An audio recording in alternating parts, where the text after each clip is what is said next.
हम लगभग 3 महीने पहले यहाँ से गए हैं और भारत के विभिन्न हिस्सों में भ्रमण कर प्रयाग माघ मेला में कल्पवास किया है।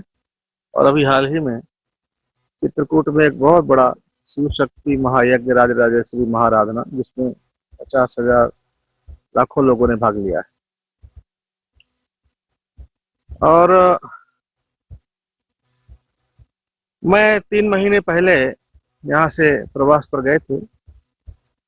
देश के विभिन्न राज्यों में भ्रमण के पश्चात अभी प्रयाग में कल्पवास चल रहा था और उसके बाद चित्रकूट में एक विशाल शिव शक्ति महायज्ञ राजराजेश्वरी महाराधना का आयोजन हुआ है क्षेत्र के कल्याण के लिए, जिसमें लाखों लोगों ने हिस्सा लिया।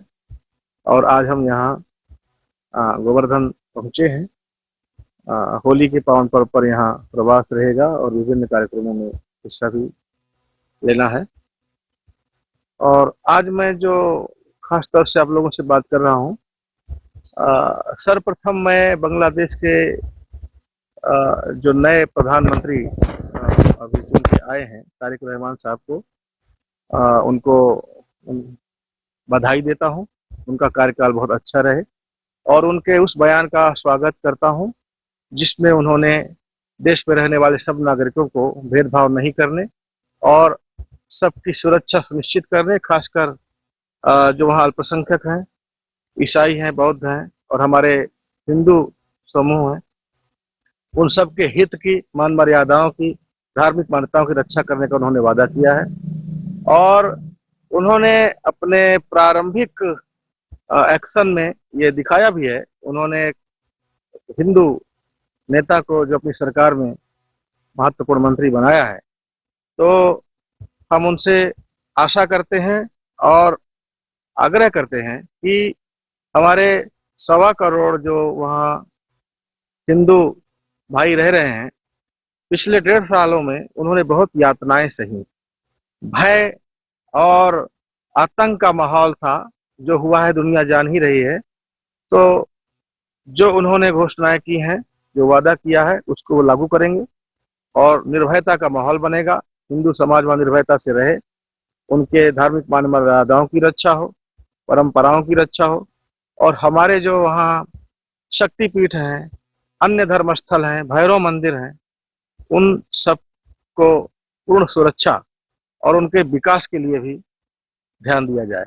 मैं वहाँ के अल्पसंख्यकों हिंदू समुदाय से जो हमारे अनुयायी हैं, और ये मैं बताना चाहूँगा कि हमारे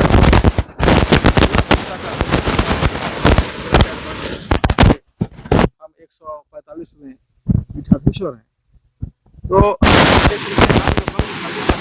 पर ये विशेष आज का बांग्लादेश भी आता है। और मैं 2 साल पहले वहाँ गया था। हम वहाँ के हिंदुओं की प्रशंसा करते हैं और उनके साहस की प्रशंसा करते हैं कि उन्होंने इतने संघर्ष और संकटों के बावजूद भी, तमाम तरह के राजनीतिक उतार चढ़ाव आए, इस विषम परिस्थिति के बावजूद भी उन लोगों ने अपनी मर्यादाओं, धार्मिक मान्यताओं और धर्मस्थलों को पूरी तरह से सजा के रखा है। वहाँ का पूजा पाठ विधिवत चलता रहा है। और अब चूंकि वहाँ एक लोकतांत्रिक सरकार आ गई है, इसलिए उनमें जो भय का माहौल था अभी वो दूर होगा। उनके अधिकारों की रक्षा होगी और वो पूरी तरह से देश के संविधान और वहाँ की संप्रभुता को ध्यान में रखते हुए सरकार के साथ मिलजुल कर अपने देश के सम्मान के लिए कार्य करेंगे। और वहाँ की सरकार किसी भी प्रकार का भेदभाव हिंदू भाइयों के साथ नहीं बरतेगी, उनकी सुरक्षा सुनिश्चित करेगी, उनके धार्मिक मान्यताओं, उनके धर्मस्थलों की सुरक्षा और उनके विकास पर ध्यान देगी। मेरा यहाँ से सरकार को बहुत बहुत शुभकामनाएं हैं और वहाँ रहने वाले हमारे समस्त अनुयायियों को हमारा बहुत बहुत आशीर्वाद है, क्योंकि वो मेरे ही मठ का क्षेत्र है और मैं वहाँ गया भी था। इसलिए पिछले 1.5 साल में मुझे बहुत सारे वहाँ की बार बार जो दिक्कतें हुई हैं, तकलीफें हुई हैं, मुझे सुनना पड़ा है।